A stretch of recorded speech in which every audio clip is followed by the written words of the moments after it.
Hey everyone, welcome to our podcast, Lit Vibes Only. I'm Kelsey. And I'm Amanda. We're so excited to be here So with you all. excited. And we've got our intro episode for Yeah. you today, where we just kind of tell you a little bit about ourselves and you get to know us a little bit more and what see this if podcast we're is your all about. vibe or not. Yes, if lit vibes are your vibes. Maybe we should start in with the name of the podcast and just explain where that came from. Yeah. So basically the lit, I mean, we know that it's slang, but we're using it to reference literature. So a little play on words there. So lit vibes only, like we're all about books on this podcast. So if you are a fellow bookworm, book lover, this is the spot for you. Yeah. We wanted to pretend we're cooler than we are. We really are just like very unhip millennials. Yeah, we stay in and read books in our free time. Exactly. But and actually that sounds great. Sounds fabulous. I'd rather be doing that right now.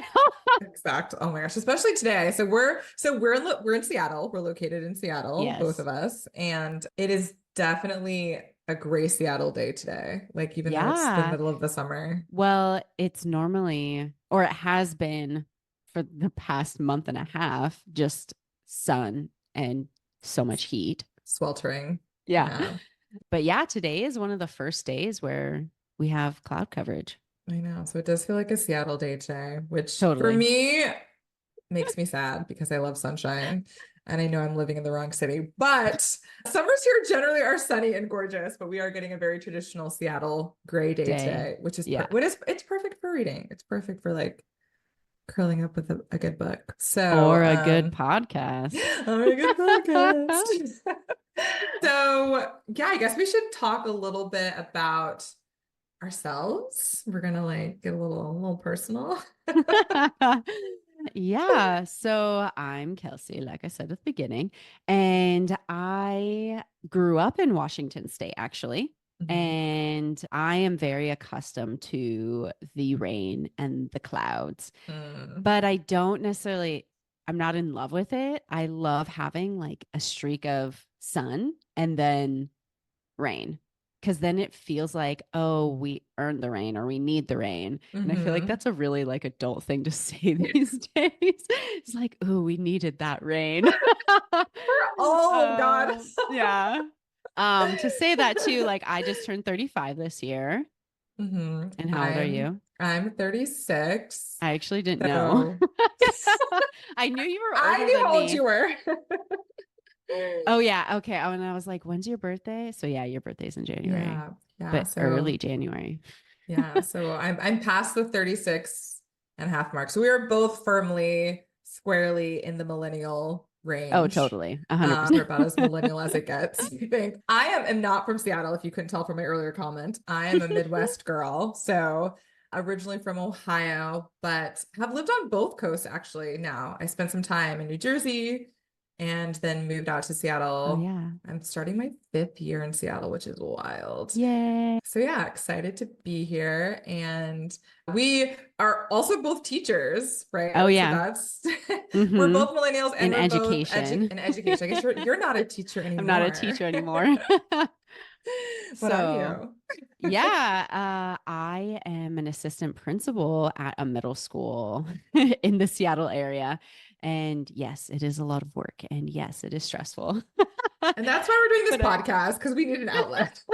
We definitely need an outlet because education in general is just a fucking shit show right now. Yeah. And it's a lot. And a lot of our schools in Washington, I can't speak to a lot of schools outside Washington State, but in Washington State, we're really struggling with like budget cuts and things like that because the pandemic really did a number on schools and enrollment and all that kind of stuff. But that's not why we're here. No, but you will hear us referencing education things throughout this podcast because it's a really big part of who we are and what we do. And like further down the line, like what we might integrate into this podcast and into our brand, you'll probably see elements of like, oh yeah, they are teachers. Yeah.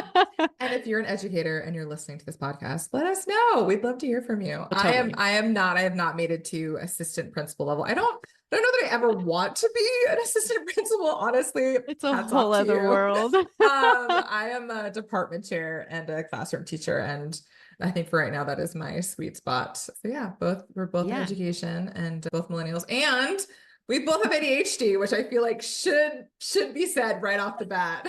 Oh, I think this really lends to like God, everything in my life. One, my life is chaos all the time. As my this brain podcast will be chaos. My brain is constantly in chaos. And we've been trying to like practice this over audio and over recording where we're like not interrupting each other, but it's just so hard with our brains. Yeah, and so Amanda does a works. better job than me, I will say. She'll be like, yeah, go ahead. And if we're ever like, oh yeah, go ahead, like that's why. It's because we're reminding ourselves that we should not interrupt each other. I also feel like, because I feel like I have to model for my students too. And so I feel like it's just both being aware of like not interrupting or trying to do it less and slowing down. Like I'm a really fast talker. I don't know if that's necessarily my ADHD, but it could be. I'm a very fast talker. And so I feel like with teaching, it's made me really mindful of like my rate of speaking. And this podcast, I'm also going to have to be like, am I articulating? Articulation. Yeah. Is there anything? Oh, the other thing that's important is we're both women of color. Yeah. I identify as Black, and Kelsey. I'm Indigenous, and actually Indigenous of this area where I'm enrolled Tlingit from Alaska area, but I grew up on the Lummi Reservation, and my father is actually from the Spokane area. And so I definitely have like the Midwest, like Indigenous, like conglomerate in my blood. No, is it Midwest or is it that's Northwest? Oh, sorry. Right? Did I say Midwest? Oh my God. I've got the Midwest. Northwest. You're the Northwest. Yes. I actually don't think I knew that specifically about your Indigenous background. Like I knew you were Indigenous. I didn't know specifically, I don't think which tribe. So I just learned. Yeah. Like I said, I'm enrolled Tlingit, and basically if you don't know anything about blood quantum, in every tribe, it works differently. And most of the time you are a quarter or more of a particular tribe. And that is where I stand for Tlingit. And I also have a third tribe, which is Klamath down in Chiloquin, Oregon. But the only two that I can be enrolled in is Tlingit or Spokane, because Spokane actually adds all of my blood quantum up from all of my tribes. So I would be 3/4 rather than 1/4 where I am at Tlingit. And so eventually I'm going to need to move over because I want children and I want my children enrolled. And so this is just a random tidbit, but yeah, isn't that interesting? Yeah.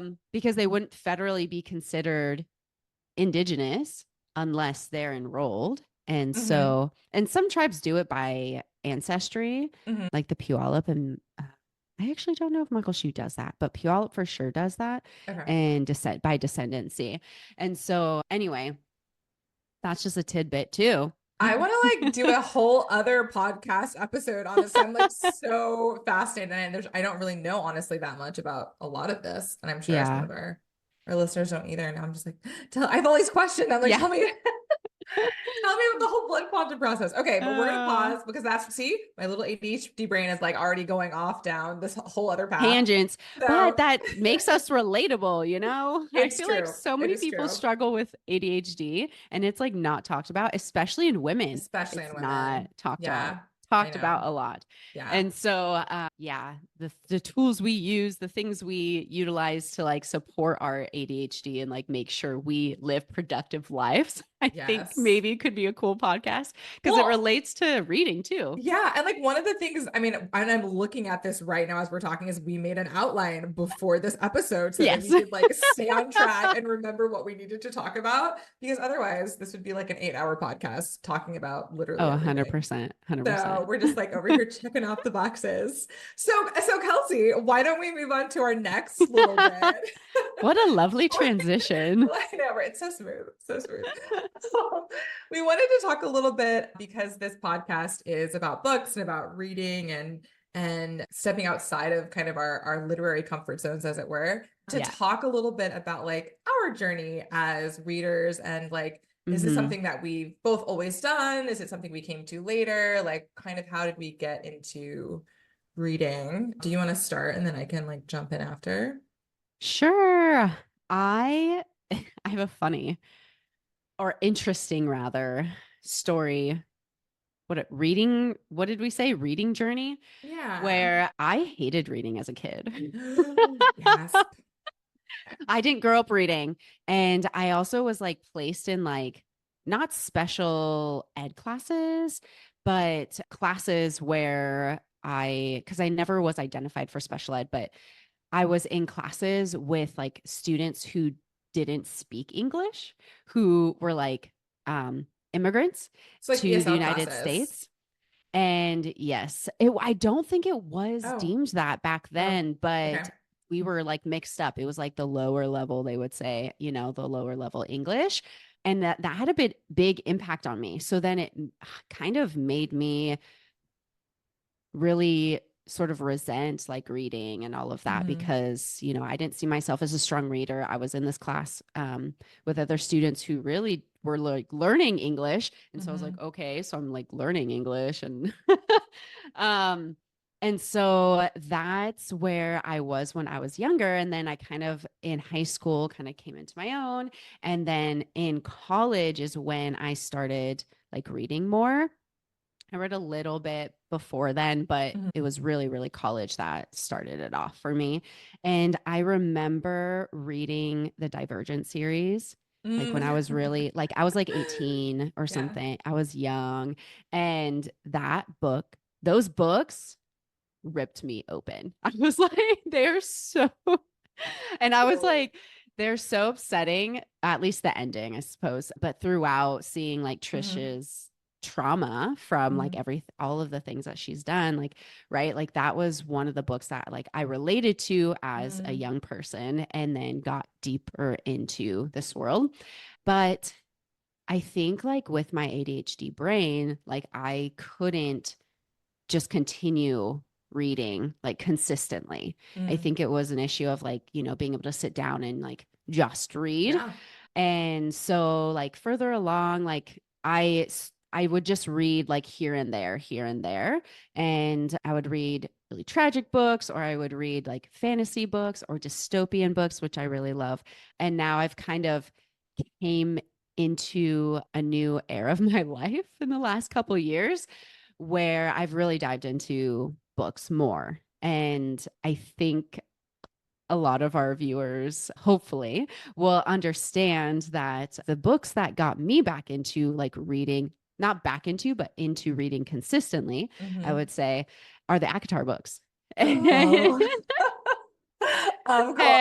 And it's so funny because I've heard people talk about this like reading pipeline where it's Mhm. like, oh, you read Twilight or Harry Potter when you were younger, and then that Mm. means you're going to be like into ACOTAR like later on in life, like that kind of pipeline. It's so hilarious.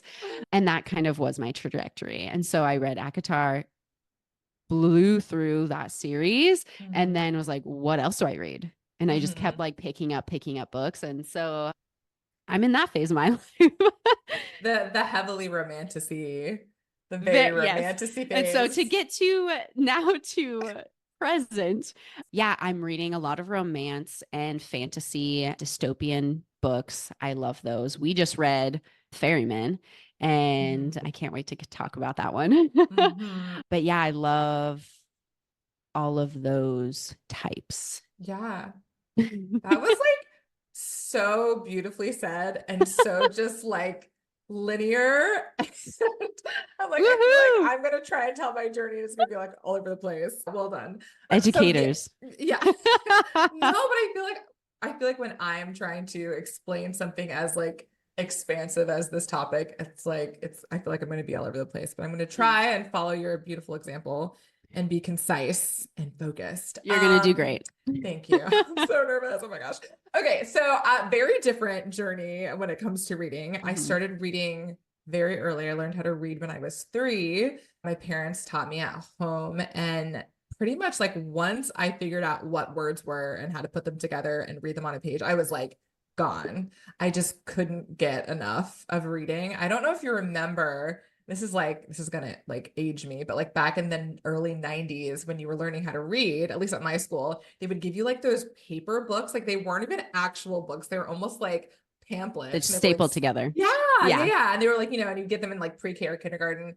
And it's like the cat sat on the mat, the blanket snug in the rug. It's very, very, very basic. And my mom, who was teaching at a preschool at the time, I believe it was preschool, she would bring home like bags of those books for me, and I would just like zip through them. So that's how I got started. And then, I would say I've pretty much been, a bookworm kind of my whole life. I grew up in a really kind of sheltered fundamentalist Christian home. So what we read was really limited and, what we were allowed to engage with. But I do remember specifically because even though we had those limitations, both of my parents, but my mom especially was really big on education and making sure that we were like well prepared academically to be successful. And so she was really big on us reading the classics. And I don't know if you remember these either. They also were like a 90s thing, maybe an 80s thing too, but it was a series of books called Great Illustrated Classics. And they basically took the classics, A Tale of Two Cities, David Copperfield, and they were like the abridged version, so much shorter. And they also had like black and white illustrations that went with them, and you could buy like the box sets, like these, just like all the classics. And so I read all of those. And so that was like my kind of entry into like more classic literature and getting familiar with like the big names like Dickens and Austen and all of that. It all makes sense. Right? And all like once you hear this, like, oh, I understand so much about why you read what you read. And also, I was a huge American Girls fan, and I read all of the American Girls books, which I think really sparked my love of historical fiction, as you know. There you go. And just like, getting to understand and experience life at different points in history, it just became really fascinating to me. And it was also, those kinds of books were absolutely like mom approved, right? Because they were educational. Oh, sure. So I think that's really what got me on that path, where I really loved, I can't remember the name of the series. I think it was called like maybe Dear America. And they were written in like the style of like journals. And it was usually women, like young women or girls, like writing about their experiences at different points in history. And you'd like read their journal, right? And it'd be like, the colonists, or it'd be like, I don't know, like, during the Civil War or whatever. And you would like read their journals. Yeah. So I feel like historical fiction for me has been around since day one. And then when I got older, it was tricky because I still had like a lot of parameters around what I was and wasn't allowed to read. So like anything with like sex and drugs and violence was like off the table. Anything magical was off the table. Like I wasn't allowed to read Harry Potter. It was like bad news. Like, yeah. So, and I think that's maybe also a reason why I don't read a lot of fantasy now, just because like I didn't read it a lot growing up, and it was just kind of like I was cut off from that. So I read a lot of like contemporary Christian fiction as a high schooler. Wow. I know. Which is actually, you're going to love this actually, because a lot of it is like romance. It's like Christian or romance novels. So interesting. It's so bizarre. That could be a whole other podcast episode. We won't get into it. So I read a fair amount of that. And then there were also some kind of more thriller based, like contemporary Christian fiction. And it really wasn't until I went to college and was kind of out on my own that I just started to read like contemporary fiction that, everybody else was reading. And then it's kind of just been consistent since that point. I still read a lot of historical fiction. That's probably my number one. I love mysteries. I love thrillers. I think the thing that's interesting with fantasy is that growing up, I loved fairy tales, like anything fairy Mm. tale related. Could not, I mean, you can see behind me, there's like my Grimm fairy tales collection.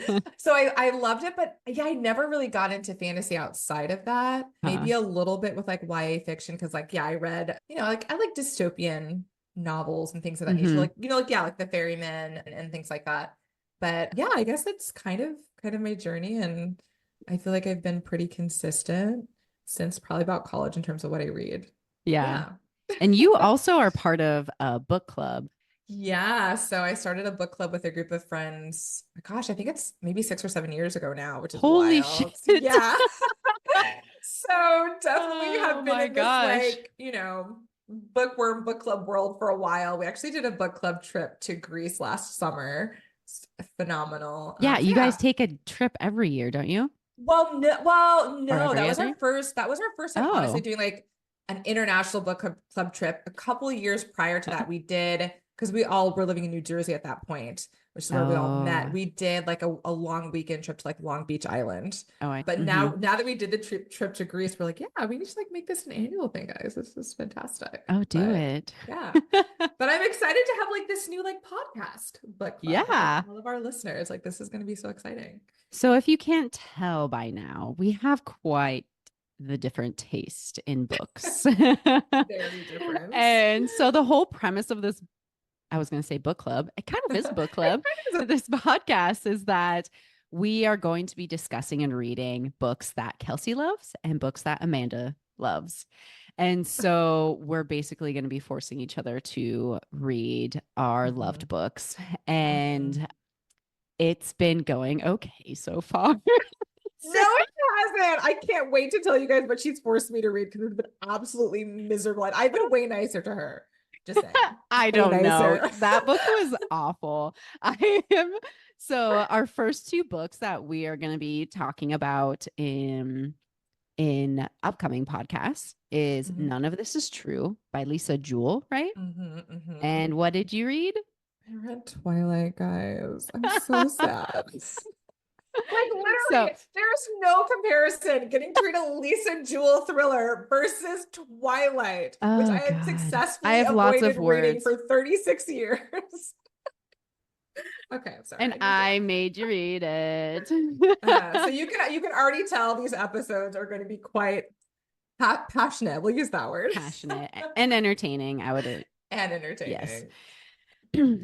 But yeah, so kind of let's transition into some of our hopes for like this podcast. And yeah, I love it.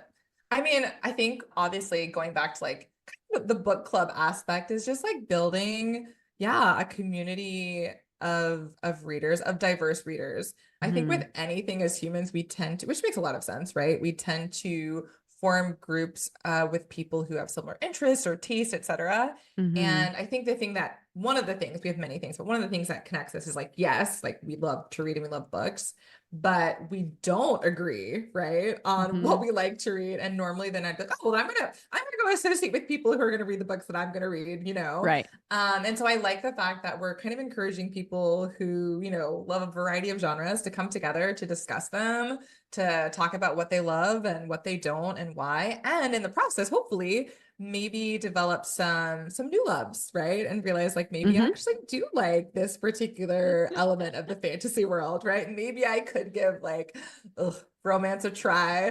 So, we're all about being open-minded on this podcast. And as teachers, I think we definitely are all about like learning and growth mindset. So I think definitely looking just to build a broad community that welcomes readers of all walks of life and all stripes and interests, for sure.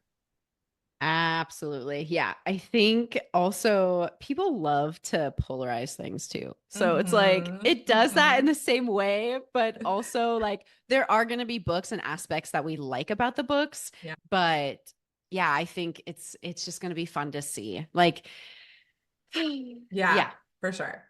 And I think go ahead. No, go ahead. Me ceding the floor. I already spoke. You go right ahead, Kelsey. I was just going to say that in my own personal journey, I kind of date it back to my middle school times when Mm-hmm. I was like a struggling reader and speaker. Mm-hmm. I was so quiet as a child that maybe I just didn't get enough practice or something. I'm not sure. But oftentimes my brain, like I trip over words a lot. Mm-hmm. Like when we were recording our trailer, like I said, shit in the shit. And you're like, what are you Shooting trying the to shit. say? And like things like that will come out of my mouth where I'm just Mm-hmm. like, yeah, those are the things, right? And Those are it's the not. things. No. But so I really hope that one, more reading, and two, being able to express myself and talk so much on this podcast is going to help improve my like articulation And and your vocabulary, just like picking up like, exactly. yeah, And yeah. so yeah, it's something like I'm like, oh, like I'm reaching for this word, but Mm-hmm. I can't think of how Mm-hmm. exactly you say it. I don't know Mm-hmm. what that's about.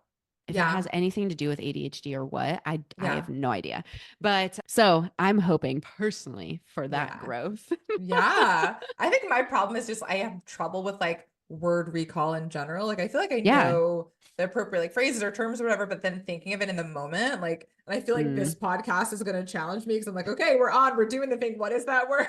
yeah. I'm trying to like express myself in this moment. So that has, I guess, more specifically to do with podcasting itself versus like books, but definitely a Yeah. skill I think we'll both work on. And I think too, like, in terms of like kind of going back a bit to like diverse readers and diverse tastes, I think this podcast will also, and we want it to be a place to also celebrate like diverse like authors and like their stories. And that's why, and we'll talk about this in a moment later, Mhm. why we do want to kind of highlight each month particular authors from marginalized groups and their Mhm. works and their stories and celebrate them and uplift them and encourage folks to again in another way maybe step outside of what you might normally read or like the content you might normally be engaging with. And I think even, you know, as women of color too, right? Being able to like celebrate like our stories and stories of those like us on this podcast Yeah. and kind of put that out into the world and find points of connection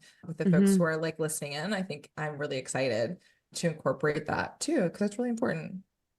Yeah, absolutely. Yeah. It's really interesting kind of on that point of, celebrating like who we are Mm-hmm. and our backgrounds and things. So right now I'm reading Firekeeper's Daughter. Have you heard of that one? I don't think so. It's about this native girl and it's, she's about to go off to college Mm-hmm. and it's kind of talking about her experience and she's like interested in a boy, but anyway, it's like so I don't know if it's like romance. I think it's YA. So I Mm-hmm. don't think it's like going to dive into that, but probably relationship dynamics is what I'm guessing. But the other thing that I find like when I'm reading indigenous books, if Mm-hmm. it's not like fantasy or like, a fake world that was built, I actually struggle reading it on like Mm-hmm. emotional and sometimes physical level. Because did you ever read Red Paint No, I don't by think Sasha so. Lapointe? Mhm. And you would like that book. It's a Okay. memoir. I also enjoy You've mentioned memoirs. it before. You told me about it Yeah. last year. I remember. Yeah. I finished that a few months ago and it took me like 3 months to finish. Mm, And it's a small book, it's a tiny book, but it was mostly because of like the emotional baggage sure. that comes along with like her Sure. story. And I just see myself so much in a lot of what she writes and what other indigenous authors write. And Mhm. it's hard to process those things sometimes. Yeah. They're very heavy topics. And so I find myself like only reading those when I'm like emotionally and and stable. Yeah, no, that makes a lot of sense. And it also Mm. makes me think of I used to do a bit of work as a DEI facilitator, and we talked about, you've probably Mm, come across this concept of windows and mirrors, and this idea like that, depending on like what you're engaging with, whether it's a text or a movie or a book or an article, if it's a window, right, it's giving you insight into someone else's lived experience, right? And so helping us to connect and understand each other that way. Or if it's a mirror, which it sounds like that book for you is a mirror, right? It's like, this is something where you're like, I can speak to this from the I perspective. Like, this Sure. is very much connecting to my own personal life experience and my journey. And it's the great thing about literature is that they're either, you know, windows or mirrors for us. And it really does change our response to a text and how we engage with it, depending on how we are situated in relationship to like the characters in the plot. So 100%. yeah.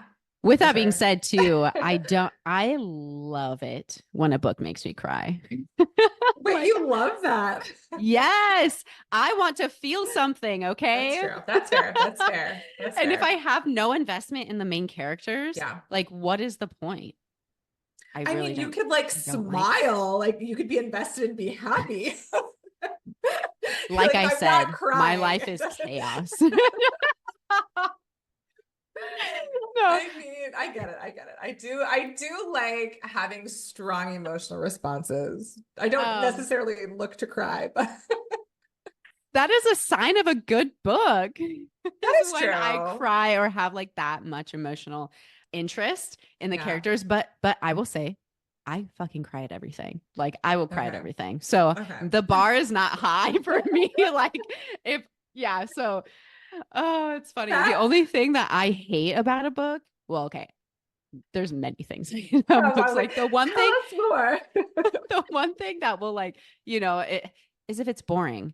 Oh If it's yeah. boring, Yeah. I can't move past it. And like with my ADHD brain, like Mhm. if I'm not Oh engaged, like yeah. there's no way I'm Yeah. finishing that book. Yeah. Yeah. And that comes Same. to like the struggle of what we're doing to each other. I I told you I know. have to listen to audiobooks because Yeah. I'm bored and I need to know that it's going to progress no matter what. Right. You're just gonna sit there and listen and like take it in no matter. Yeah. I'm like, That is a okay. big thing for me. And I honestly, it's one reason I didn't mention this during my reading journey, but I have to be really captivated by a book. And if a book is very slow in its pacing, or a lot of time Yeah. is spent, describing, the English countryside versus moving on to the next plot point, it's really hard for me. And it's one of the things that I'm really attracted to, or one of the reasons why I'm really attracted to mysteries and thrillers, because the pacing tends to be very quick. There's always something happening. My brain is super engaged, so I'm trying to figure things out and like connect the dots. And it's one of the reasons I think I gravitate towards that versus some other genres, because I need that. Like my mind will very easily wander somewhere else if the text isn't keeping me engaged. So I definitely have the same issue for sure. And I think, and this, I'm going to go back really quickly to the crying thing, and then we can move on to our final point. We'll wrap this up, guys. We promise. But the crying thing, so like you're like, oh, when I cry, that's how I like, what's one of the ways I know that it touched me. Yeah. For me, and I was actually just talking about this with my friend.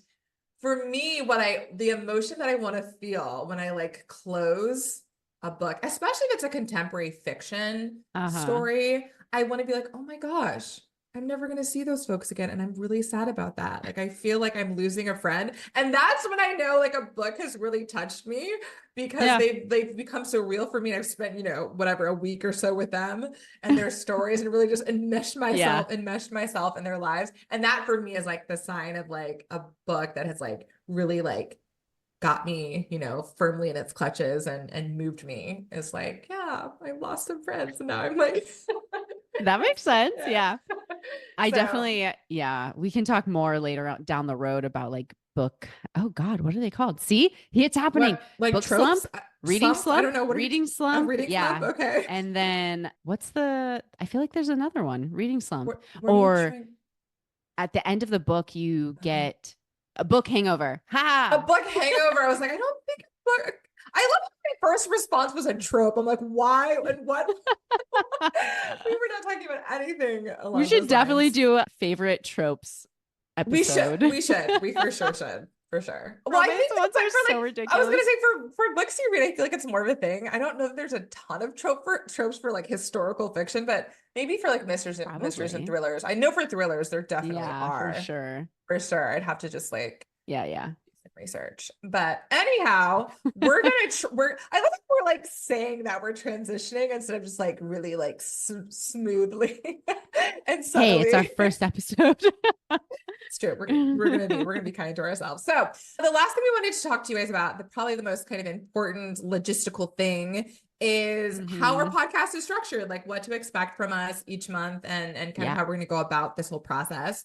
So we have 3 different types of episodes that you'll see from us. I'll talk about one and then I'll popcorn over to Kelsey and you can talk about the next one. So the first one is Lit It or Quit It. And those will be the episodes. We're doing 2 of those, I believe, a month.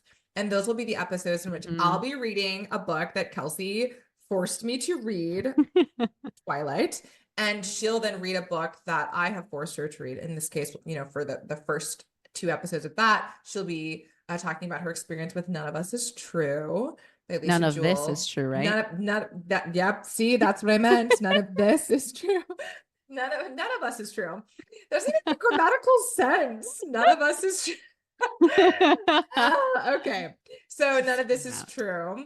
And in those episodes, we'll essentially that's kind of where the kind of the book battle aspect comes in, where like we're kind of on opposing sides, and you know, we'll be defending our choices and what we liked and what we didn't like about the book. Yeah. And maybe in some of these instances we're going to realize, hey, this was actually a really good book. I can understand why you didn't happen with Twilight, maybe some but incidents. maybe on the occasion we will agree on a book. So that's how the Lit It or Quit It episodes will be structured.